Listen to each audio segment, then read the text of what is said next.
నమస్తే. మీరు చూస్తున్న లైవ్ నైన్ టీవీ. 10 సంవత్సరాలలో ఎమ్మెల్సీ బండ ప్రకాష్ ముదిరాజ్ కులానికి చేసిన సేవలు ఏంటి ప్రశ్నిస్తున్న ముదిరాజ్ జర్నలిస్టులు. మత్స్యకారుల దినోత్సవం సందర్భంగా ప్రపంచ మత్స్యకార దినోత్సవం చేయాలని నిర్ణయించుకున్నాం. చేయాలన్నప్పుడు కూడా మా మధ్య 2-3 సమస్యలు. అసలు అంతకుముందేమో మేధావుల సదస్సు అధ్యయన వేదిక పేరుతో చేసినాం. మళ్ళీ ఏ పేరుతోటి దీన్ని చేద్దాం అనుకున్నప్పుడు మాకు అప్పటికే రిజిస్టర్ అయిన ఒక సంఘం మిత్రులు కూడా తెలంగాణ ముదిరాజ్ మహాసభ పేరుతోటి చేయండి, ముదిరాజ్ మహాసభ అధ్యయన వేదిక అనే పేరుతో మేము ఒక 1000 పోస్టర్లు కొట్టించినాం. అంతే 1000 పోస్టర్లు కొట్టించి అప్పుడు ఉమ్మడి జిల్లాలు 10 జిల్లాలకు 10 పోస్టర్ల చొప్పున కేటాయించడం. ప్రెస్ రిలీజ్ చేయండి మీరు, ఇదే చాలు. మాకు అసలు నిజంగా హాల్ బుక్ చేయడానికి కూడా మా దగ్గర డబ్బులు లేవు. ఈటెల రాజేంద్ర గారిని రిక్వెస్ట్ చేసినాం, మాకు ఒక హాల్ బుక్ చేయాలంటే ఎట్లా, ఎంతమంది పడతారు, వస్తారా, ఎంతమంది వస్తారు అంటే సరే మేము పోయి అటు ఇటు తిరిగి ఆర్టీసీ కళ్యాణ మండపం చూసినాం. బాగా వస్తే 2000 మంది పడతారు దాంట్లో. ఇది పెట్టండి అంటే 2000 మంది వస్తారా మీకు అని వారు అడిగింది మమ్మల్ని. అంటే వస్తారనే నమ్మకం ఉంది మాకు. మేము ప్రపంచ మత్స్య దినోత్సవం మొదటిసారి చేస్తున్నాం. ఒక కాన్సెప్ట్ని తీసుకుపోవడానికి ఒక ప్రయత్నం చేస్తున్నాం. ముదిరాజులు ఏదైతే చాలా రోజులు నిరాకరించబడ్డారో, ఇప్పటికీ అక్కడక్కడ ఇబ్బందులు పడుతున్నారో, దాన్ని ఈ దెబ్బతో క్లియర్ చేయాలనే విధానంతో మేము ముదిరాజులే మత్స్యకారులు, మత్స్యకారులే ముదిరాజులు అనే నినాదాన్ని కూడా ఖాయం చేసిపోతున్నాం. అన్న, ఇక్కడ ఒక చిన్న క్లారిటీ ఇవ్వాలి మీరు. ఇవాళ ముదిరాజులకు మత్స్యకారులకు ఏం సంబంధం అంటే మన చరిత్ర ఏమంటుంది అంటే మనం పాండవుల వంశం అంటారు, మళ్ళీ ఒక భిన్నాభిప్రాయాలు ఉన్నాయి. బెస్తోలది మా కులవృత్తిని మీరు లాక్కున్నారు అని అంటారు, వాళ్ళు మన పాండవులు అంటారు. It is a vast subject. I will explain you in ఒక చిన్న ఒక్క మాట చెప్తున్నా. చరిత్రలో కూడా అనేక చరిత్రకారులు రాసిన దాంట్లో కూడా సిరాజుల్ హుస్సేన్ తెలంగాణ హిస్టరీ మీద రాసినాడు. నిజాం డొమైన్లో ఉన్న తెలంగాణలో ముదిరాజు హిస్టరీ మీద కూడా రాసినాడు. దాంట్లో కూడా మన వృత్తిలో మత్స్యకార వృత్తి ఉంది. అదేవిధంగా అనంతరామన్ కమిటీ ఇచ్చిన రిపోర్ట్లో కూడా ఉన్న రిపోర్ట్లో అన్ని వృత్తులతో పాటు మత్స్యకార వృత్తి కూడా ఉంది. అదేవిధంగా ఎడ్గర్ థర్స్టన్ రాసిన పుస్తకాలలో కూడా ముదిరాజులు మత్స్యకార వృత్తి వైపు పోయిలనే ఆధారాలు ఉన్నాయి. మీకు ఇంకో విషయం కూడా చెప్తున్నా, ఏంటంటే 1960 జియో నెంబర్ 68 1964 ఆ జియోని మీరు పరిశీలిస్తే ఆ జియో రాకముందు నుంచి ఉన్న మన సొసైటీస్ ఉన్నాయి. అంటే మనకి సంబంధాలు లేవు. రాజులు అనేది మైథలాజికల్. మనం అందరం ఏ ఆది రాజవంశస్థులం అని ఒక కోణంలో వెతుక్కుంటున్నాం. ఏ ఆది రాజవంశస్థులుగా అనేక మంది ఉన్నారు. ఇవాళ అనేక కులాలు కూడా అక్కడి నుంచే మహాభారతంలో ఒక దాని నుంచి వెతుక్కొని వాళ్ళ కులాల చరిత్ర గౌరవప్రదంగా ఉండేటట్టు రాసుకున్నారు. దాంట్లో మనం కూడా రాసుకున్నాం. We are not disputing with whatever the history, mythological history కావచ్చు, ఏదైనా దాన్ని డిస్ప్యూట్ చేయడం లేదు. బట్ మేము ఆ రోజు తీసుకున్న నినాదం ఏంటంటే, ఏదైతే రెఫ్యూజ్ చేయబడుతున్నారో దీనికి ఒక గౌరవప్రదమైన హోదా కల్పించాలి, ఇది మన గొంతుగా నినదించాలి. దీనికి బీసీఏ కూడా కొంత సంబంధం ఉంది కాబట్టి దీన్ని మళ్ళీ ఇంకా బలంగా ముందుకు తీసుకుపోవాలని దాంట్లో బీసీ-డి నుంచి ఏ కూడా నినాదం పెట్టుకొని మేము పోస్టర్ రిలీజ్ చేసినాం. అప్పుడు మాకు ఊహించని రెస్పాన్స్ వస్తున్నది. మాకు పోస్టర్లు పంపంటే చివరికి ఒక 20-25 వేల పోస్టర్లు మళ్ళీ ప్రింట్ చేసి అన్ని జిల్లాలకు పంపడం జరిగింది. అప్పుడున్న నెట్వర్క్ మాకు చాలా తక్కువ. అయితే మేము ఇది చేస్తున్నామని చెప్పి జ్ఞానేశ్వర్ గారు ఏం చేసిందంటే, వారు కూడా ప్రపంచ మత్స్య దినోత్సవం అని వారు కూడా దీనికి మళ్ళీ ఒక పెద్ద సమావేశం పెడుతున్నా. అంటే అంతకుముందు లేదు. ఓకే, చేసినా ఆఫీస్ మందం చేసుకునేది, పెద్ద ఎత్తున లేదు. వారు పోస్టర్లు కొట్టించిండ్రు, జిల్లాలకు పంపించిండ్రు, వెహికల్స్ ఇచ్చిండ్రు, అన్ని జిల్లాలకు తిరిగి పోస్టర్స్ ఇచ్చిండ్రు, అందరికీ భోజనాలు ఆర్గనైజేషన్లు, ఆడపిల్లలు కూర్చుండ్రు. ఆ రోజు మా దగ్గర పైసలు లేవు, మాకు అది చేయడానికే కష్టమైంది. రాజేంద్ర గారు 60,000 ఎంతో ఉంటుంది దానికి కట్టినట్టున్నారు. వాళ్ళు పంపిస్తానని వారు అధికారులకు చెప్పుకున్నారు. వాళ్ళకి హాల్ ఇచ్చిండ్రు మాకు. పోతే మా దగ్గర ఒక 5,000 రూపాయలు జమ చేసుకొని పులిహోర పొట్లాలు తయారు చేయించి బయట తక్కువ ఖర్చుతో పెట్టినాము. కాకపోతే మాకు వస్తున్న ఒత్తిడి ఎట్లుందంటే విపరీతమైన ఒత్తిడి వస్తున్నది. మేము వస్తున్నాం అని. అరే మళ్ళీ జనం వస్తే ఈ స్పందన ఎక్కువ వస్తుంది, ఇబ్బంది ఉంటుందని చెప్పి బయట డైనింగ్ హాల్లో అక్కడ అవి పెట్టినాం, స్క్రీన్స్ పెట్టినాం. చివరికి మార్నింగ్ వరకు ఇంకా రాత్రికి ఇంకా ఇన్ఫర్మేషన్ వస్తుంది, మేము అందరం వస్తున్నాం అంటే మళ్ళీ ఇది ఎక్కడైతుందని బయటకు కూడా మైక్ సెట్ పెట్టినాం. సుమారు ఎంతమంది వచ్చారని అప్పుడు? అయితే ఇక మేము ఊహించలేదు ఇది ఎట్లనో ఉన్నదని చెప్పి మేము హాల్ కాడికి రమ్మని ఉన్నాం. అందరికీ ఒక పత్రికా ప్రకటన ఇచ్చినాం, సోషల్ మీడియా అన్నీ వాడినాం. అందరినీ నిజాం మన ఇందిరా పార్కుకు రమ్మన్నాం. అందరినీ ఇందిరా పార్క్ దగ్గర చేరుకోండి, అక్కడి నుంచి ర్యాలీగా మనం వద్దామని పెట్టినాం. మా ఎక్స్పెక్టేషన్ ఆ రోజు ఏంటంటే ఒక 30,000 మంది జమ. 30,000 హాల్కి వచ్చినాం. హాలు ఫుల్ నిండి బయట ఎంత లేదు కదా, లేదు బయట రోడ్ల మీద అంతటా జనమే అసలు. యాక్చువల్గా చీఫ్ గెస్ట్ వీళ్ళు రావడానికి కూడా ఇబ్బంది అయింది, అడుగు పెట్టడానికి ఇబ్బంది అయింది వాళ్ళు. అయినా కూడా వాళ్ళు లోపలికి అటు ఇటు నెట్టుకొని వచ్చిండ్రు. ఆ రోజు ఈటల రాజేందర్ గారిని, పోచారం శ్రీనివాసరెడ్డి గారిని పిలిచినాం. ఆయన మత్స్యశాఖ మార్చులు. ఈటల రాజేందర్ గారు తీసుకొస్తున్నారు, అసెంబ్లీ ఉండే లాస్ట్కు బలవంతంగా తీసుకొచ్చిండ్రు. పోచారం గారిని జ్ఞానేశ్వర సంఘం వాళ్ళు కూడా పిలిచిండ్రు, అక్కడికి కూడా వస్తా అని చెప్పిండు ఆయన. మన తర్వాత ఆడికి కూడా వెళ్ళిండు ఆయన. ఇక్కడ ఆ జనము వచ్చిన రెస్పాన్స్ చూసిన తర్వాత అందరూ ఒత్తిడి పెట్టి నువ్వు ఒప్పుకోవాలి, ఇది కాదు ఇవాళ బాడీ అనౌన్స్ చేయాలి. ముదిరాజ్ మహాసభ, తెలంగాణ ముదిరాజ్ మహాసభ అనౌన్స్ చేయాలి. ఆవిర్భావం 3 పేర్లు అనౌన్స్ చేసిండ్రు, తీసుకుపోయి డయాస్ మీదకి ఎక్కించి. అట్లనే అప్పటిదాకా మేము చెప్పిన కదా తెలంగాణ ముదిరాజ్ మహాసభ అనే పేరుతో చేద్దాం అనుకున్నాం. అదే జెండా కట్టినాం. ఆ జెండానే పట్టుకొచ్చి దాన్ని ప్యాక్ చేసిండ్రు. జెండా ముదిరాజ్ మహాసభ జెండా ఆవిష్కరణ అన్నారు. అది ఇప్పిస్తే రాజేందర్ గారు, నేను కిందనే కూర్చున్నా, డయాస్ ఎక్కలే, నేను కింద కూర్చున్న, ఫ్రంట్ రోలో కూర్చున్నా. నన్ను రమ్మని వేదిక మీదకి రమ్మని పిలిచి రిక్వెస్ట్ చేసిండ్రు. రాజేందర్ గారు స్లిప్ చింపి ప్రపోజల్ వచ్చింది. బండ ప్రకాష్ గారు అధ్యక్షులు, భూపతి గారు వర్కింగ్ ప్రెసిడెంట్, పిట్ట రవీందర్ గారు అడ్వైజర్ అని 3 పేర్లు అనౌన్స్ చేస్తే అందరు చప్పట్లు కొట్టిండ్రు, జిందాబాద్లు కొట్టిండ్రు.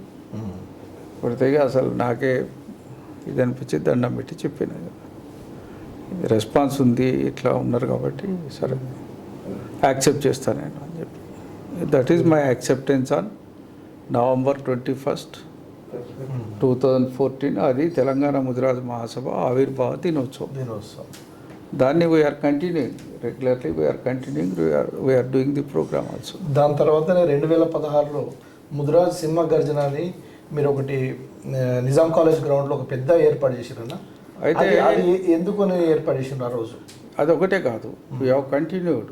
ఒకసారి తెలంగాణ ముదిరాజ్ మహాసభ ఏర్పడ్డ తర్వాత మేము చాలా కాలం మళ్ళీ ఎదురు చూసినాం. ఇంత రెస్పాన్స్ వచ్చినప్పుడు కూడా కులంలో చీలికెందుకు, ఐక్యంగా పోదామన్న ఉద్దేశంతో మేము ఒక 5-6 నెలల కాలం బాడీ కూడా వేయలేదు, మాకు కావాల్సిన స్ట్రక్చర్ని కూడా చేసుకోలేదు. అప్పుడు ఆదర్శ నగర్ నుంచి మేము ఆపరేట్ చేసేది. ఆ రోజులలో కూడా ఎక్కడ కూడా రెంటెడ్ ఫ్లాట్ రెంట్ తీసుకొని అక్కడ పనిచేసేవాళ్ళు. అప్పుడు కూడా ఎవరిని మేము విమర్శించకపోయేది. మా సంఘం ఎప్పుడైతే ఏర్పడి ఈ రిజిస్ట్రేషన్ ఇట్లా అయింది అని చెప్పిన నేపథ్యంలో ఈ నవంబర్లో మా సంఘం ఏర్పడ్డ తర్వాత, అంతకుముందు జ్ఞానేశ్వర్ గారు ఆంధ్రప్రదేశ్ ముదిరాజ్ మహాసభ అనే పేరు మార్చడానికి ఇష్టపడని వ్యక్తి అప్పుడు తెలంగాణ అనే పేరు మార్చుకోవడానికి ఇష్టపడి అప్లికేషన్ పెట్టిండు రిజిస్ట్రార్ ఆఫీస్లో. వాళ్ళు మాకు నోటీస్ కూడా పంపిండ్రు, పేపర్ అడ్వర్టైజ్మెంట్ ఇవ్వాలి. పేపర్ అడ్వర్టైజ్మెంట్ ఇచ్చాను, నేను సంఘం పేరు మార్చుకుంటా అని. వాళ్ళు ముదిరాజ్ మహాసభ అనేది మార్చడానికి వీల్లేదు అంటే అప్పుడు తెలంగాణ రాష్ట్ర ముదిరాజ్ మహాసభ అని దానికి రాష్ట్రం అనేది పేరు యాడ్ చేసుకొని, వాస్తవంగా ఏ సంఘమైనా షిఫ్ట్ కావాలంటే వాళ్ళ సీనియారిటీ ప్రకారం వాళ్ళకి ఫస్ట్ ప్రియారిటీ వచ్చేది. ఒకవేళ మెయిన్ సంఘం గవర్నమెంట్ నుంచి పర్మిషన్ తీసుకొని రిజిస్టర్ చేయకపోయి ఉంటే అదే అది. అప్పుడు కూడా నేను ఎలక్ట్ అయిన రోజు కూడా సంఘానికి నేను అధ్యక్షుడిగా, రిజిస్టర్డ్ సంఘానికి నేను అధ్యక్షుడిగా లేను. మేము 2000 దీని తర్వాత కూడా 5-6 నెలలు మేము సివియర్గా ట్రై చేసినాం అందరం కలిసి పనిచేయడానికి. కానీ అక్కడ నుంచి రెస్పాన్స్ రాకపోతే ఈ లోపల ఏమైందంటే 2015 మున్సిపల్ ఎన్నికలకు హైదరాబాద్ సిద్ధమవుతున్న తరుణంలో మాకు ఒక బాడీ వేసుకొని పని చేయాల్సిన అవసరం ఉంటే అప్పుడు టెంపరీగా కొంత బాడీని తయారు చేసుకొని then we have started working on municipal elections. మన వాళ్ళకి 10 జిల్లాలు ఉండేది, అప్పటికి 10 జిల్లాలు ఉండేది. మేము మున్సిపల్ ఎన్నికలలో మన వాళ్ళకి టికెట్లు ఇవ్వమని రిప్రజెంట్ చేయడం, అన్ని పార్టీలకు రిప్రజెంట్ చేయడం, దాంట్లో దాదాపు 5 సీట్లు టీఆర్ఎస్ నుంచి తీసుకోవడం. ఒక సీట్ అయితే రాకపోతే ప్రగతి భవన్ దగ్గర కూడా పోయినాం మేము ఆ సీటు కోసం. అయితే ఇక అందరూ మమ్మల్ని సంజాయించి లేదు తర్వాత మేము ఏదో పోస్ట్ ఇస్తామంటే మళ్ళీ వెనక్కి వచ్చాం. అట్లా లేదు, అప్పటికి నేను ఇంకా కాంగ్రెస్ పార్టీలోనే ఉన్నా, కాంగ్రెస్ పార్టీలో క్రియాశీలకంగా ఉన్నా, కాంగ్రెస్ పార్టీ క్రమశిక్షణ సంఘం సభ్యుడు కూడా రాష్ట్రానికి రెగ్యులర్గా గాంధీ భవన్ పోవడం, మాట్లాడడం, మా పిటిషన్లు తీసుకోవడం, అప్పుడప్పుడు మా క్రమశిక్షణ కమిటీ అందరిని విచారణకు పిలవడం, ఎన్నికలలో ఎవరేమేం చేసిండ్రు అనేది. అంతకుముందు మా ప్లీనరీ మీటింగ్స్ అన్నిట్లలో కూడా ఐఎమ్ వెరీ యాక్టివ్. దాంట్లోనే పని చేసుకుంటున్నాము. ఆ క్రమంలో ఏమైందంటే మేము పెట్టిన సంఘం బలంగా నిలబడాలంటే ఏం చేయాలనుకుని మేము వర్క్ చేస్తున్న క్రమంలో నల్గొండ జిల్లా మిత్రులు ముందరికి బయటకు వచ్చిండ్రు. వచ్చి అక్కడ ఒక సమావేశం పెట్టిండ్రు. మంచి మీటింగ్, ఒక 5-6 వేల మందితో నల్గొండలో ఒక మీటింగ్ అయింది. మీటింగ్ అయిన తర్వాత మేము ప్రభుత్వాల మీద ఒత్తిడి తేవాలంటే మేము ఏం చేయాలన్న ఆలోచన కొద్ది పనిచేస్తున్న క్రమంలో 2015లో వరంగల్ బై ఎలక్షన్ వచ్చింది, పార్లమెంట్ బై ఎలక్షన్ కూడా మేము ఏం చేసినామంటే ఒక భారీ బహిరంగ సభ ప్లాన్ చేసినాం వరంగల్. చేసి భారీ ఎత్తున చేసినాం బహిరంగ సభకు. దానికి అప్పటి డిప్యూటీ సీఎం శ్రీహరి గారు, ఈటల రాజేందర్ గారు, ఇక మిగతా అన్ని ఎన్విఎస్ ప్రభాకర్ గారు, తెలుగుదేశం పార్టీ నాయకులు, అన్ని పార్టీల వాళ్ళని పిలిచినాం, అన్ని పార్టీల వాళ్ళు వచ్చిండ్రు. అది చూసినప్పుడు మొట్టమొదటిసారి రాజేందర్ గారు బయటపడే రెట్టికైనా మట్టికైనా ఇంటోడు ఉండాలి, నేను ఉంటా మీ అంబడి అని మొట్టమొదటిసారి రాజేంద్ర. ఆ రోజు కూడా అప్పటికి కూడా ఇంకా ఆయన ముదిరాజు కండు వేసుకోవాలంటే కూడా వెనక ముందు ఆడేది. అప్పుడు ఓపెన్గా డయాస్ మీద నుంచి వచ్చేసి నేను ఉంటా, తప్పకుండా మీరు ఇంత కష్టపడి పని చేస్తున్నప్పుడు నేను చేస్తాను. అయితే 2016లో దాని ప్రభావమే ఇమ్మీడియట్గా మాకు వారం రోజులు లభించింది. వరంగల్ సభ ప్రభావం. ఒకటి ఎన్నికలు ఉన్నాయి, 2 ముదిరాజులు బలంగా కదిలినాం. ప్రభుత్వం సీరియస్గా తీసుకున్నది మా మీటింగ్ని. దాదాపు లైవ్ టెలికాస్ట్స్ వచ్చినాయి. తీసుకొని ఏం చేసింది, వీళ్ళు పెట్టిన డిమాండ్లు ఏంటిది, ఉచిత చాప్ పిల్లలు పంపిణీ, ఇవన్నీ. ఆ నెల మేము మీటింగ్ పెట్టింది బహుశా 15-16 తారీఖులు ఎప్పుడో పెట్టినట్టున్నాం. 20th నాడు క్యాబినెట్ మీటింగ్ అయ్యింది.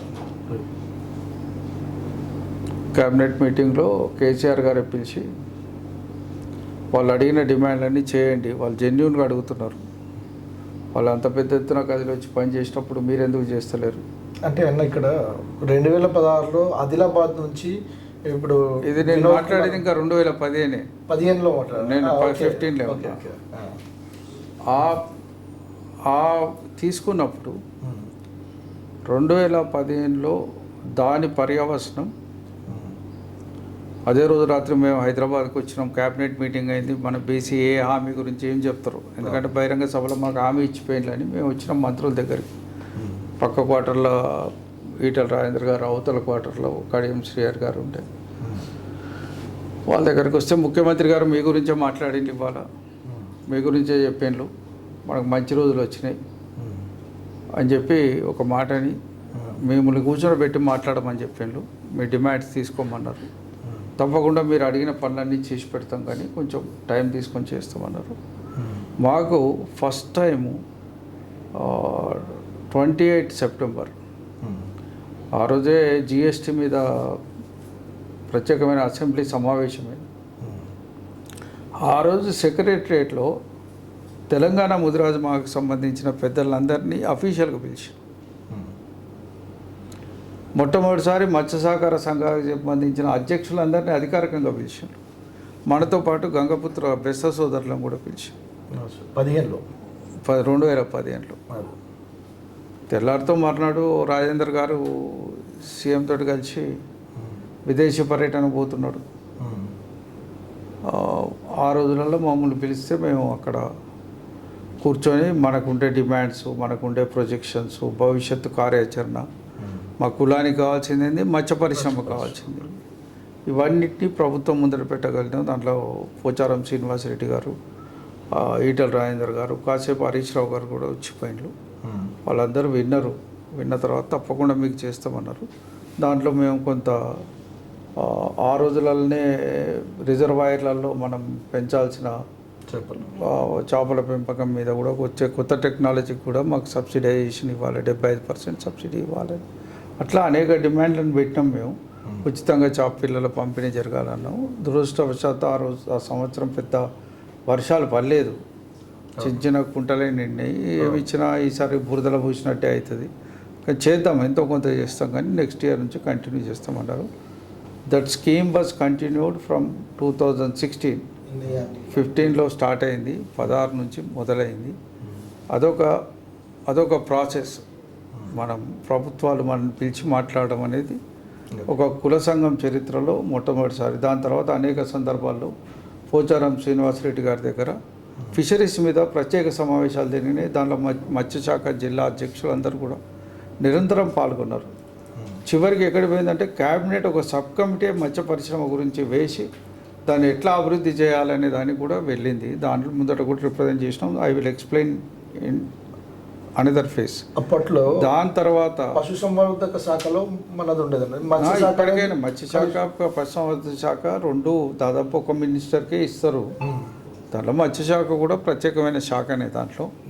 కాబట్టి అందులో ఏం లేదు. 2015లో జరిగిన పరిణామాలలో మేము ముదిరాజు మహాసభ ఏర్పడ్డ నేపథ్యంలో మా నవంబర్ మీటింగ్ తర్వాత మాకు నల్గొండలో జరిగిన మీటింగ్, 2015లో వరంగల్లో జరిగిన మీటింగ్, 3 కీలక పాత్ర వహించినాయి. 2016లో మేము ఆర్గనైజేషన్ని స్ట్రెంగ్తెన్ చేసుకోవడానికి కొంత పనిచేయడంతో పాటు ముదిరాజులకు సంబంధించిన BCD నుంచి ఏ అంశం మీద కూడా బాగా కేంద్రీకరించాను. ఎందుకంటే అప్పటికి నేను మా రిజిస్టర్డ్ సంఘంలో నేను అధ్యక్షుని పేరు లేదు. నాకు ఢిల్లీకి పోవాలంటే పేరు ఉండాలి. అప్పుడు నా అధ్యక్షుడిగా పేరు మార్చుకొని అప్పుడు ఆ బాడీ వేసుకొని అప్పుడు కూడా 2015లోనే కొంత ఫుల్ ఫ్లెడ్జ్డ్గా కొంత బాడీ నిర్మాణం చేసుకొని. అన్న ఇక్కడ ఒక చిన్న పాయింట్ మనం మిస్ అవుతున్నాం అన్న. 2015లో అనుకుంటా ఇప్పుడు మన వైఎస్ రాజశేఖర రెడ్డి మనకు BCD నుంచి ఏ డిక్లరేషన్ చేసిండ్రు, దాని గురించి అప్పుడు ఎందుకు మళ్ళీ దాన్ని తొలగించడం జరిగింది అనేది దాని గురించి ఒక చిన్న అది 2009. ఓకే, జీవో వచ్చింది 9. అది అక్కడ ఒక పాయింట్ మనం మిస్ అయిపోతున్నాం. అది 2009 ఫిబ్రవరి. దాన్ని మనం జీవో నెంబర్ 15 19th ఫిబ్రవరి నాడు వచ్చింది. దురదృష్టవశాత్తు ఏంటంటే జీవో వచ్చినప్పుడు మనం కేవిటీ వేసుకోలేదు. కేవిటీ వేసుకోలేదు కాబట్టి ఆటోమేటిక్గా వాళ్ళ కోర్టుకు పోతే ఏమైందంటే వాళ్ళకి స్టే ఆర్డర్ దొరికింది. ఓకే, మనం కోర్టులో కూడా మన వాదనలు కొంత బలంగా డిఫెండ్ చేసుకోలేకపోయినాం అప్పట్లో. కాబట్టి ఆ స్టే లభ్యమైంది. వాళ్ళు తర్వాత కూడా కేసు మీద చాలా ప్రయత్నాలు చేసినాం మేము. ప్రభుత్వ లీడర్స్ని వాళ్ళని రిక్వెస్ట్ చేసినాం. 2009 ప్రభుత్వం మారింది. అప్పటికి మళ్ళీ ప్రభుత్వం వచ్చింది. ఆయన రాజశేఖర రెడ్డి గారు మన పట్ల సానుకూలంగా ఉండే, కాకపోతే కొన్ని అంశాలను కోర్టు తప్పు పట్టింది. ఆ అంశాలు ఇవాళ అందరి ముందట ఉన్నాయి. సరైన సమగ్రమైన విచారణ జరగలేదని, లేదా సంఖ్యాపరంగా ఒక దాంట్లో ఎక్కువ ఉన్న కులాన్ని ఇంకో గ్రూప్లో కలపడం వల్ల ఆ గ్రూప్లకు జరిగే నష్టం ఏంటిదో అసెస్మెంట్ చేయలేదని, దీని మీద సాంకేతిక పరంగా మీరు సరైన నిర్ణయాలు తీసుకోలేదనే అంశాల మీద, టెక్నికల్ అంశాల మీద ఆధారపడే కొట్టేసింది తప్ప ముదిరాజుల యొక్క వెనుకబడితనం మీద కానీ మనం లేవనెత్తిన అనేక అంశాల మీద కానీ కోర్టు ఎటువంటి నెగిటివ్ కామెంట్ చేయలేదు. సాంకేతిక పరంగా సరిగ్గా మీరు ఫాలో కాలేదని బీసీ కమిషన్ అవలంబించిన పద్ధతిని తప్పు పట్టి కొట్టేసిందే తప్ప ఇంకోటి ఏం కాదు. ఒకటి ఏంటంటే మేము ఎన్నికలు వచ్చే ముందుకు వస్తున్న నేపథ్యంలో మేము కూడా ప్రభుత్వం వెంబడిపడ్డాం. ప్రభుత్వం కూడా ఎన్నికల ముందు ఇచ్చిన వాగ్దానాన్ని నెరవేర్చుకోవాలన్న ఉద్దేశంతో ఆ ప్రయత్నం చేసింది. దాంట్లో ఉన్న కొంత లోపాలని వాళ్ళు దృష్టిలో పెట్టుకొని కోర్టులో కొట్లాడిండ్రు. దాంట్లో కొంత నష్టపోయినాం. అది 2009 ఎండింగ్లో పడినే జరిగింది. తిరిగి అప్పీల్ పోయినాం. 2010లో మళ్ళీ ఒకసారి హియరింగ్కి అవకాశం ఇచ్చిండ్రు. స్టేట్ బీసీ కమిషన్ మళ్ళీ మనం పిలిచింది, కానీ బీసీ కమిషను పదవీ కాలం అయిపోయే లోపల కానీ ఆ ప్రభుత్వం మొత్తం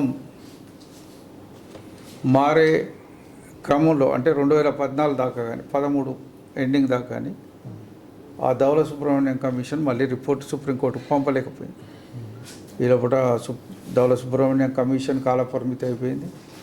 ప్రభుత్వం కూడా గడువు తీరిపోయింది. ఇప్పుడు ఇక్కడ ఒక చిన్న విషయం అన్న, ఇప్పుడు మన ఫేవర్లో బీసీడీ నుంచి ఏ అని ఇచ్చారు.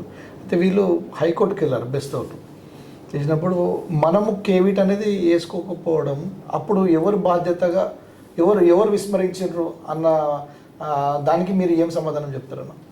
ఈ ఎవరు అనేదాన్ని నేను I don't want to make a blame game. But ఆ రోజు మేమంతా క్రియాశీలకంగా కింది స్థాయిలో పనిచేస్తున్నాం. మాకు ఒక రాష్ట్ర నాయకత్వం ఉంది, రాష్ట్రానికి ఒక అధ్యక్షుడు ఉన్నాడు. ఆయన కూడా మేము అందరం రిక్వెస్ట్ చేసినాం. అప్పట్లో రాష్ట్ర అధ్యక్షుడి బాధ్యత అంటారా, ఏమంటారు? అంటే వాస్తవంగా మేము అప్పటి వరంగల్ జిల్లాకు పరిమితమైన వాళ్ళం. డిజిగ్నేషన్ రాష్ట్రానికి ఉన్న మా పరిధి వరంగల్ అయినప్పటికీ కూడా మేము అన్నిటినీ దాటి, అంటే దాని మీద అన్నిటికీ దాటి దృష్టి అనేది బీసీ కమిషన్ కావాల్సిన డాక్యుమెంటేషన్ అంతా మేమే చేసినాం. ఇవాళ మా డాక్యుమెంటేషనే కాపీ చేసుకొని ముందట అధ్యక్షుని పేరు రాసుకున్నారు. ఇవాళ మీరు డాక్యుమెంట్లు చూస్తే మీకు అందరికి అర్థమవుతుంది. రాములు గారి పేరు మీద నా పేరు మీదనే డాక్యుమెంట్ ఉంటుంది. దాంట్లో కింద కూడా ఉంటుంది with courtesy with the help of Warangal fisheries organization, Warangal Mudiraj Mahasabha అని ఉంటుంది. ఫోటోలు కూడా వరంగల్యే ఉంటాయి. వాస్తవంగా వాట్ వీ డిడ్, మేము ఆ రోజు జిల్లాలలో పనిచేసినా కూడా రాష్ట్ర నాయకత్వాలు మమ్మల్ని ఏ స్థాయిలో చూసినా కులం కోసం పనిచేయాలన్న సంకల్పం కొద్దీ మేము పనిచేసినాం తప్ప వేరే ఇంట్రెస్ట్ కాదు. ఓకే. తర్వాత కాపీ అడిగి రాష్ట్ర అధ్యక్షుడు పేరు పెట్టుకున్నా మేము బాధపడలేదు, ఇవాళ కూడా బాధపడతలేము. Because is on that day is our leader. So we never ఎప్పుడు కూడా నాయకుడిని చిన్నతనం చేసే ఆలోచనలు మాకు లేవు. కాకపోతే నాయకుడిని రిక్వెస్ట్ చేసినాం మేము. ఎందుకంటే ఇది ఆర్థికపరమైన అంశం. ఆ రోజు ₹1,00,000 అడిగిన రామచంద్రరావు గారు కేవిట్ వేయాలంటే. దానికి ప్రత్యక్ష సాక్షులు కూడా చాలామంది మిత్రులు ఉన్నారు. ఇవాళ కేవిట్కి ₹1,00,000. అయితే చివరికి ఏంటంటే నరసింహనాయుడు గారు, మేము, లక్ష్మీనారాయణ గారు, మేము అందరం తనలాడేది. రోజు ఏం చేద్దాం అని మీటింగ్లు పెట్టుకునేది, తనలాడేది. చివరికి జ్ఞానేశ్వర్ గారు కేసు సంగతి నేను చూసుకుంటాం, మీరు వదిలేయండి అన్నారు. వారి సివిల్ కేసెస్ చూసుకునే వేదుల వెంకటరమణ గారిని వేసుకున్నారు. సరే, వేదుల వెంకటరమణ గారు తర్వాత ఆయన కూడా అడ్వకేట్ జనరల్ అయినాడు. కానీ బేసిక్గా ఆయన వాదనలు కూడా సరిగ్గా వినిపించలేకపోయాడు. అప్పట్లో మన ముదిరాజులు ఎవరు కూడా లేరు హైకోర్టు అడ్వకేట్స్. ఇంత పెద్ద మన బలగం అప్పట్లో ఎవరు లేరు. ఉన్నారు. సర్వీస్ ఓరియంటెడ్గా. ఇప్పుడు మాధవరావు గారిని అప్పటికే అడ్వకేట్ హైకోర్టులో, వారు అప్పటికే సివిల్ సూట్స్ చూసేది. ఇంకా కొంతమంది అడ్వకేట్స్ ఉన్నారు, కానీ ఎవరు కమ్యూనిటీ తోటి 100% ఐడెంటిఫై అయిన వాళ్ళు లేరు. మటకు వస్తే చంద్రశేఖర్ గారు మాజీ మంత్రి వర్యులే అడ్వకేటు. అట్లా అనేక మంది మన వాళ్ళు ఉన్నారు. కానీ ఒక చిన్న పొరపాటు కొన్ని లక్షల జీవితాలు మార్చేసింది అన్న ఇది.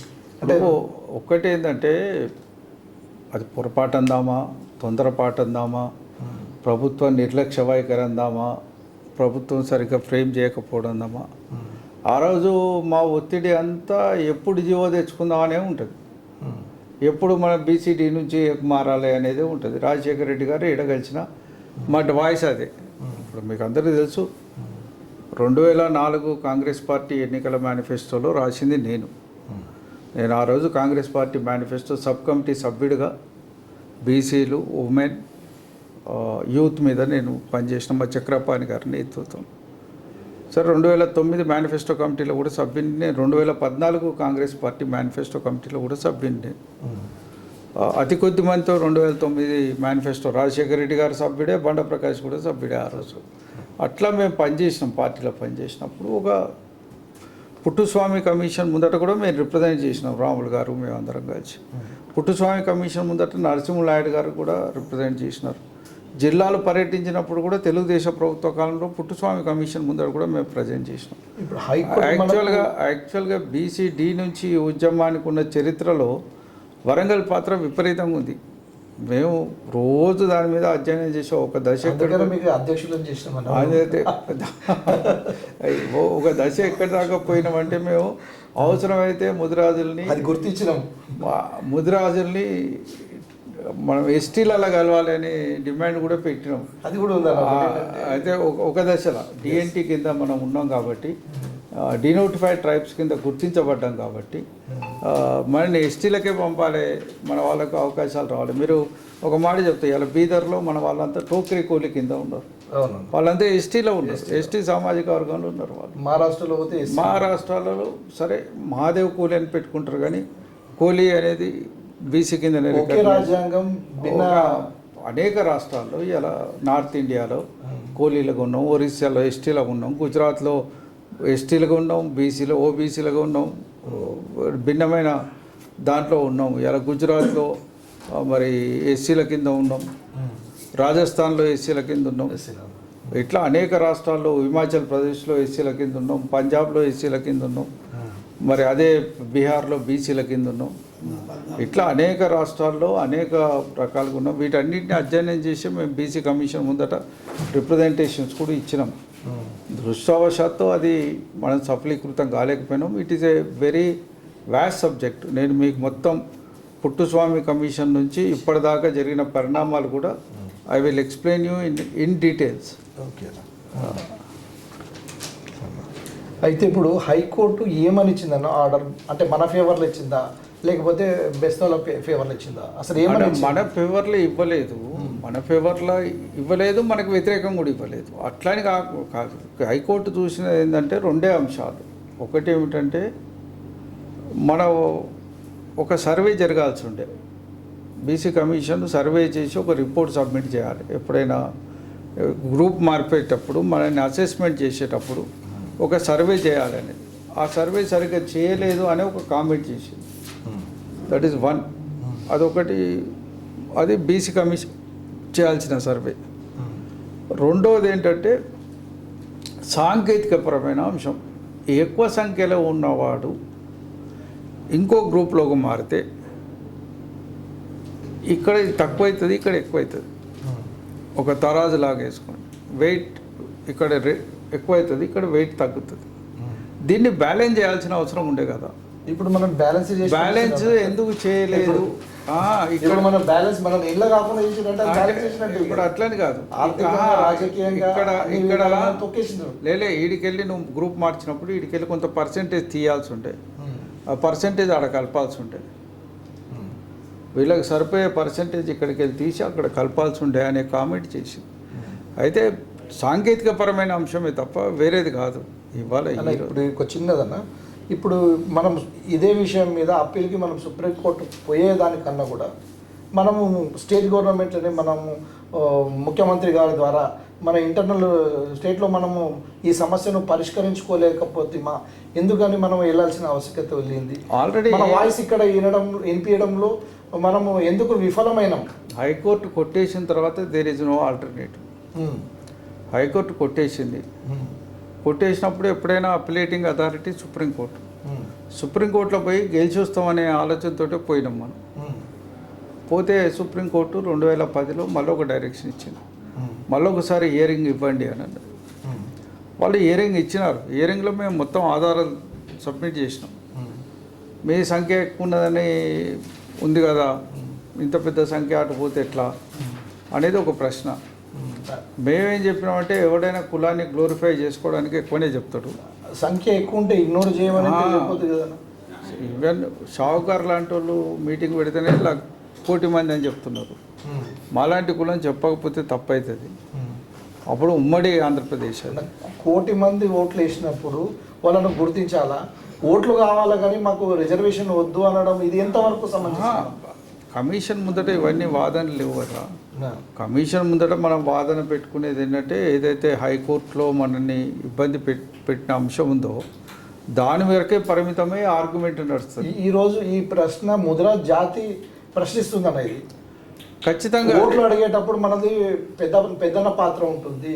ఫలాలు పొందడంలో మమ్మల్ని చిన్న చూపు ఎందుకు చూస్తున్నారు, మా నాయకత్వం ఏం చేస్తుంది, మా లీడర్లు ఏం చేస్తున్నారు, మా లీడర్ల పాత్ర ఏముంది? వాస్తవంగా ఇప్పుడు మీ ప్రశ్నలకు ఢిల్లీ నుంచి ఢిల్లీ వరకు తీసుకెళ్ళి కూర్చోబెట్టి మీ ప్రశ్నలకు సమాధానం ఏమిటంటే మీరు ఒకసారి తెలంగాణ ముదిరాజ్ మహాసభ వచ్చినాక జరిగిన మార్పులు ఒకసారి చూడాలి. తప్పకుండా అది అది చూడకుండా వెళ్దాం అన్న, మీరు పని చేయట్లేదు అంటే నేను ఒక్క మాట చెప్తున్నా. What is the history before 2014? నేను చెప్తాను. 2009 వరకు కూడా నేను ఇవాళ చెప్తున్నా. బీసీడీ నుంచి అయితే ఇవ్వడంలో మాదే కీలక పాత్ర. We did our role.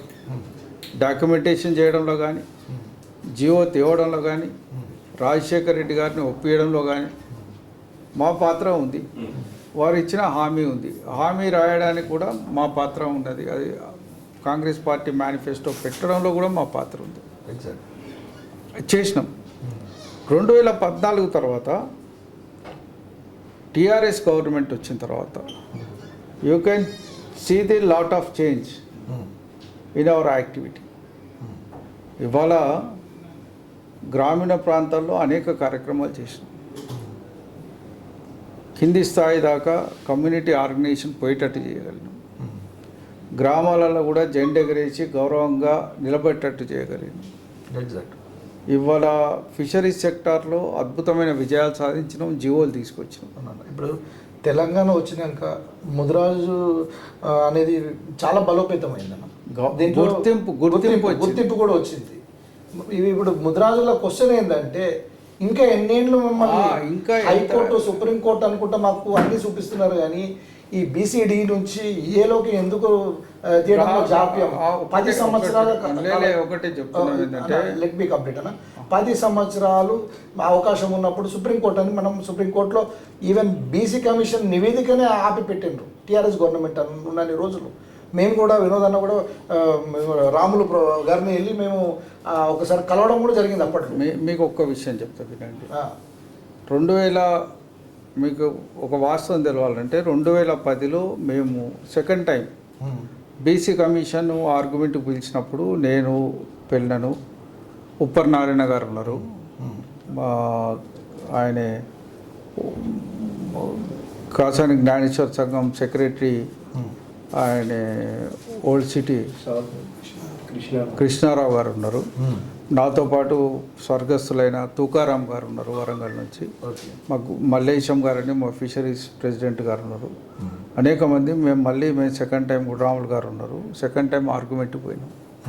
Argument చెప్పిన తర్వాత బీసీ కమిషను రిపోర్ట్ పంపలే ఢిల్లీకి. ఎప్పటిదాకా పంపలే? కొన్ని సంవత్సరాలు కూడా పంపలేదు. 2000 వాళ్ళ టర్మ్ అయిపోయేదాకా పంపలేదు. వాళ్ళ టర్మ్ 2012 ఎండింగ్లో ఎప్పుడు అయిపోయింది. 10లో రికార్డ్ అయితే 12 వరకు పంపలేదు. దురదృష్టవశాత్తు మాలాంటోళ్ళకి ఏమైందంటే రాజశేఖర రెడ్డి గారు చనిపోయిన తర్వాత కాంగ్రెస్లో మేము కూడా కొంత వీక్ అయింది. మేము రాజశేఖర రెడ్డి గారితో పనిచేసినాం. రాజశేఖర రెడ్డి పోయిన తర్వాత రోషే రావడం, ఆయనకు ఈ సమస్యల మీద పెద్ద పట్టింపు లేకపోవడం, అసలు ఆయనకు అప్పీల్ వేయించడానికే నానా సాగు తెచ్చినాం రోషయ్య గారితో. కాసాని గారు అప్పీల్ పిటిషన్ వేసినాక ప్రభుత్వం వేయకపోతే ఎట్లా అని ప్రభుత్వాన్ని కూడా పార్టీ చేసి ప్రభుత్వం అప్పీల్ వేసింది. పిటిషనరే ప్రభుత్వం కూడా ఒక వన్ ఆఫ్ ది పిటిషనర్. వేయించినాం కానీ హియరింగ్ తర్వాత అది పోలేదు. కిరణ్ కుమార్ రెడ్డి గవర్నమెంట్ వచ్చినాక మళ్ళీ ఇంకా నాశనం. మొత్తం తెలంగాణ ఉద్యమమే ఉధృతంగా నడుస్తున్న నేపథ్యం. అసలు మన సమస్యలు పట్టించుకునే నాదుడు లేడు. మేము కూడా కృష్ణ కమిషన్ ముందట, ఆ కమిషన్ ముందట తెలంగాణ వస్తేనే ముదిరాజుల బతుకులు మారుతాయి, తెలంగాణ వస్తేనే మనం ఖచ్చితంగా డెవలప్ అవుతాం అన్న ఉద్దేశంతో కదా ఉద్యమాలలో భాగస్వాములు అయినాం. వాటితోటే కదా మరి ఇలా ముదిరాజు తెలంగాణ ముదిరాజు మహాసభ జెండా ఎగిరిందంటే కూడా దానితో ఉద్యమంతో ఎగిరింది. ఇట్లా మేము చేసుకుంటూ వచ్చిన నేపథ్యంలో తెలంగాణ వచ్చిన తర్వాత జరిగిన పరిణామం చెప్తా వినండి. 2014 నుంచి 2016 వరకు తెలంగాణలో బీసీ కమిషన్ ఏర్పాటు కాలేదు. మేము సుప్రీంకోర్టులో పిటిషన్ వేస్తే సుప్రీంకోర్టులో 2 ప్రభుత్వాల మీద 2016లో మేము కంటెంప్ట్ పిటిషన్ వేస్తే సుప్రీంకోర్టు ఇచ్చిన అడ్వైస్ ప్రకారమే మేము మళ్ళీ విత్డ్రా అయ్యి స్టేట్లో కొట్లాడితే ఇలా తెలంగాణలో బీసీ కమిషన్ 2016 అక్టోబర్లో కాన్స్టిట్యూట్ అయింది. మేము 2017 జనవరిలో ఈటల రాజేంద్ర గారి సమక్షంలో జోగురామన్న గారు హాజరై 3 బీసీ కమిషన్ సభ్యుల్ని సెక్రటరీలను పిలిపించి అందులో బీసీ కమిషన్ పార్ట్ అయ్యేటట్టు ఒప్పించినాము. అంటే కమిషన్ ఏర్పడ్డ 4 నెలల లోపల ముదిరాజుల కేసులో మళ్ళీ తెలంగాణ బీసీ కమిషన్ కూడా ఇంప్లీడ్ అయింది. అప్పటిదాకా అది ఆంధ్రప్రదేశ్ కమిషన్, కొట్లాడేది ఆంధ్రప్రదేశ్ ముదిరాజు మహాసభ, నాట్ తెలంగాణ. మేము ఇన్వాల్వ్ అయినాక ఇది తెలంగాణ ముదిరాజు మహాసభ దీంట్లో పోరాటంలో భాగస్వామ్యం అయింది. ఇవాళ 2017లో స్టార్ట్ అయింది ఇష్యూ, మళ్ళీ రీఓపెన్ అయింది. మీకు 2010 నుంచి 2017 కాలం వాస్తవంగా ఇది ప్రభుత్వాలు మారుతున్న కాలం, తెలంగాణ ఉద్యమం బలంగా నడుస్తున్న కాలం, ప్రభుత్వాలు మనల్ని పట్టించుకోలేని కాలం. రెండవది అంటే 7 ఏళ్ల కాలం అక్కడనే పోయింది, మీరు గుర్తుపెట్టుకోండి. దాని తర్వాత 2017లో వచ్చిన తర్వాత 17లో వచ్చిన కొద్ది రోజులకే మేము ఫైల్ మూవ్ చేయించగలిగినాం, సుప్రీంకోర్టులో ఆదేశాలు తెచ్చినాం. మళ్ళీ ఒకసారి హియరింగ్ ఇచ్చి మాకు రిపోర్ట్ పంపని సుప్రీంకోర్టు ఆదేశాలు ఇచ్చింది. దాని మీద ఫైల్ సర్క్యులేట్ చేసి అందరితోటి మాట్లాడి అందరికీ పేపర్లు కూడా సర్క్యులేట్ చేసి మీ అభిప్రాయాలు చెప్పండి, కులం ఒక్క తాటి మీద నడవాలని చెప్పి మేము ఆ రోజున్న బీసీ భవన్ హిమాయత్ నగర్లో ఒక సమావేశం కూడా పెట్టినాం. వచ్చిన వాళ్ళందరికీ హైకోర్టు తీర్పులు, సుప్రీంకోర్టు డైరెక్షను, మేము ఇచ్చిన డాక్యుమెంటేషను, దండం పెడతారా నాయన చేద్దామని చెప్పి అందరికి ఇచ్చి ఒక మీటింగ్ కూడా పిలిచినాం. ఆ మీటింగ్ పరిణామం చెప్తాను నేను. ఈ లోపల జరిగింది ఏంది, బీసీ కమిషన్ కూడా అంగీకరించి హియరింగ్ నోటిఫికేషన్ ఇష్యూ చేసింది. ఇవాళ పొద్దున వీళ్ళ నోటిఫికేషన్ వచ్చింది, సాయంత్రానికి ఎలక్షన్ కోడ్ వచ్చింది. అప్పుడు 2017లో లోకల్ బాడీ ఎన్నికల సందర్భంగా ఎన్నికల కోడ్ వస్తే వెంటనే దాన్ని రద్దు చేసిండు హియరింగ్ని. ఇది ఒక భాగం 2017లో. ఈ లోపల జరిగిన పరిణామాలు ఏమిటంటే మనకు వ్యతిరేకంగా మిగతా కులాలు, బీసీఏ గ్రూప్లో ఉన్న కులాలు మనకు వ్యతిరేకంగా ఉద్యమాలు స్టార్ట్ చేయడం, మనకు భిన్నంగా రోజు పేపర్లు రాయించడం, ఈ కార్యక్రమాలు నడిచినాయి. దాంతో ఈ ఎన్నికల కోర్టుతో మళ్ళీ ఒక 3-4 నెలలు వెనక్కిపోయింది. మళ్ళీ ఇది వీళ్ళు కోర్టులో మళ్ళీ రిట్ పిటిషన్స్ వేసి ఆ వేసి మళ్ళీ కార్యక్రమాలు తీసుకున్నారు. ఈ లోపల 2018కి దగ్గరకు వచ్చినాం మనం. మళ్ళీ ఒక ఎన్నికల వాతావరణం వస్తున్న నేపథ్యంలో ఈ గ్యాప్లో ఏమైందంటే అనేక సందర్భాల్లో ప్రభుత్వాన్ని దగ్గర Telangana Mudiraj Mahasabha is argued for the BC D2A. వాళ్ళు కోరింది ఏంటంటే మీరు 4 రోజులు ఓపిక పట్టండి, మేము చేస్తాం, మేము మాట చేస్తున్నాం. ఎక్కడ చేయమనే మాట ఏ రోజు కూడా బీఆర్ఎస్ గవర్నమెంట్లో మాకు నెగిటివ్గా రాలేదు. ఇవాళ 2018 ఎన్నికల తర్వాత మేము ప్రారంభించిన కొద్ది రోజులకే మళ్ళీ మొదలుపెట్టిన కొద్ది రోజులకు పేపర్ వర్క్ అదంతా చేసి ఒత్తిళ్లు పెట్టిన నేపథ్యంలో సరే కరోనా టైము, కరోనా తర్వాత వచ్చిన పరిస్థితులు, ఈ లోపల కరోనా నుంచి కోలుకుంటున్నాం అనగానే రాజేందర్ గారి ఎపిసోడ్, ఇట్లా ఒక్కొక్కటి వెనక్కిపోతూ వస్తుంటే చివరికి 2022 మొదట్లో గట్టిగా పట్టుబట్టి మీరు ఎట్లా చేస్తారా చేయరా, చేయకపోతే మీకు మాకు దండం పెడదాం, మేము మొత్తం దూరం పోవడానికి సిద్ధంగా ఉన్నామన్న నేపథ్యంలో ప్రభుత్వం ఇనిషియేట్ చేసి బీసీ కమిషన్తో సుప్రీంకోర్టులో ఒక అఫిడవిట్ ఫైల్ చేయించి దీన్ని పరిష్కరించడానికి మేము ముందుకు వస్తాం. మేమే మారిన పరిస్థితులలో ఇచ్చిన రాజ్యాంగ సవరణ ద్వారా ఇచ్చిన హక్కుల వల్ల మేము దీన్ని పరిష్కరించవచ్చు రాష్ట్రంలో. అవసరమైతే ఒక డెడికేటెడ్ కమిషన్ని అపాయింట్ చేసి కూడా ఈ కులాల విషయాన్ని మేము తేల్చవచ్చు. కాబట్టి దయచేసి మాకు అవకాశం ఇవ్వండి అని చెప్పి వాళ్ళు అప్పీల్ చేసినారు. ఆ అప్పీల్లో మీకు అందరికీ తెలుసు, మా అడ్వకేట్ అనేక వాళ్ళ వాదన మీద కూడా మా అడ్వకేట్ గారు కొన్ని విషయాలు చెప్పిండు. చెప్తే అడ్వకేట్కి హామీ ఇచ్చింది సుప్రీంకోర్టు కూడా, లేదు చేస్తారు, అన్ని విషయాలు చేసి వీలైనంత తొందరగా డిస్పోజ్ చేయమని చెప్పి నవంబర్ 2022లో సుప్రీంకోర్టు ఆదేశాలు జారీ చేసింది. అది ఈరోజు రాష్ట్ర ప్రభుత్వం ముందట ఉన్నది. దురదృష్టం ఏంటంటే మేము ఎంత ఒత్తిడి పెట్టినా 23 లోపల ఖాళీ చేయలేకపోయినాం. ఒక్క నిమిషం మగం. ఇప్పుడు మలిదశ ఉద్యమంలో తొలి అమరుడు పోలీస్ కృష్ణన్ ఉన్నాడు. ఆయన తన సర్వీస్ రివాల్వర్ తోటి కామారెడ్డిలో మన వాటర్ ట్యాంక్ పై నుంచి షూట్ చేసుకొని ఇప్పుడు అంతా నిద్రపోతున్న టైంలో మళ్ళీ ఆయన తొలి ఉద్యమకారుడు, ఆయన ప్రాణాలు అర్పించిన వ్యక్తిగా ఆయనకు కూడా మనము గుర్తింపడంలో విఫలమైన ఒకటి.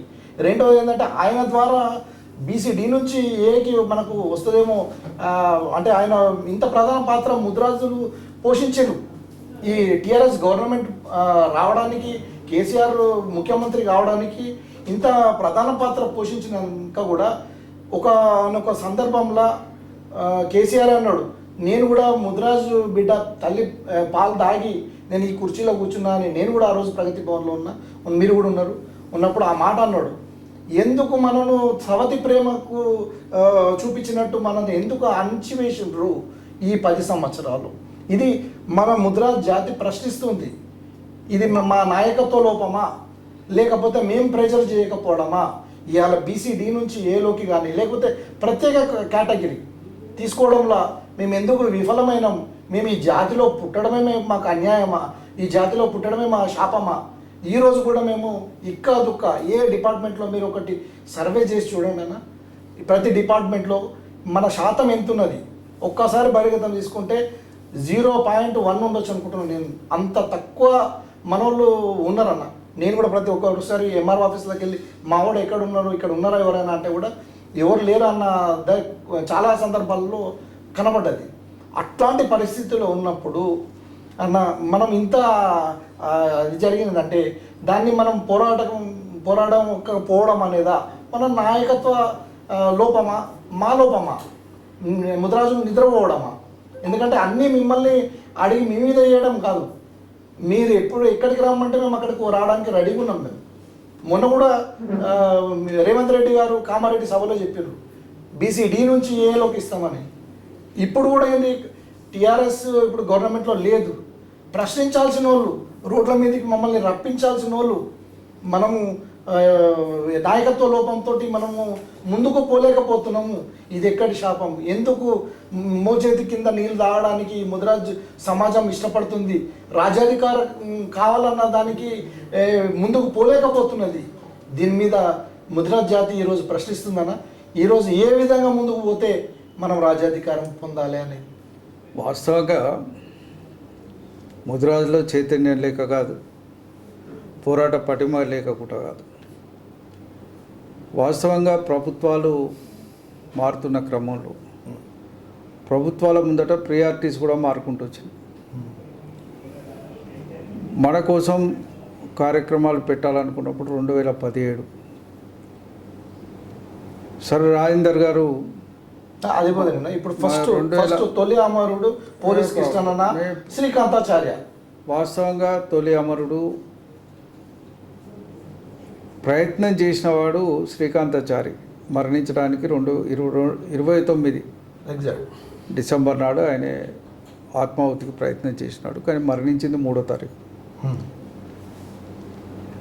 శ్రీకాంతాచారి యొక్క త్యాగాన్ని చూసి స్ఫూర్తి పొందిన పోలీస్ కిష్టయ్య డిసెంబర్ 1 నాడే తనంతా తాను సర్వీస్ రివాల్వర్తో కాల్చుకున్నాడు. అన్న ఇక్కడ ఒక ఖచ్చితంగా దీంట్లో తొలి అమరుడు తెలంగాణకు పోలీస్కి ఇష్టే అన్న విషయంలో వివాదాస్పదం కానే కాదు. ఖచ్చితంగా ఆయనే తొలి అమరుడు. ఎగ్జాక్ట్. దాన్ని తెలంగాణ ముదిరాజు మహాసభ గుండెల్లో పెట్టుకున్నది.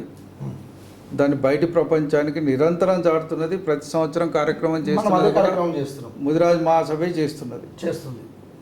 వాస్తవంగా మాకు అది చేసినప్పుడు కూడా అనేక మందితోటి ఇక వీళ్ళు అన్నీ కొత్త కొత్తవి మొదలు పెడతారని మాట్లాడినట్టు కూడా ఉన్నారు. ఉన్నారు.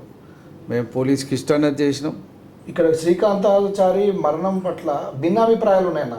ఏంటంటే ఒకరేమంటే ఆయన పెట్రోల్ పోసుకునే దయచేసి భిన్న అభిప్రాయాలకు మనం పోకూడదు.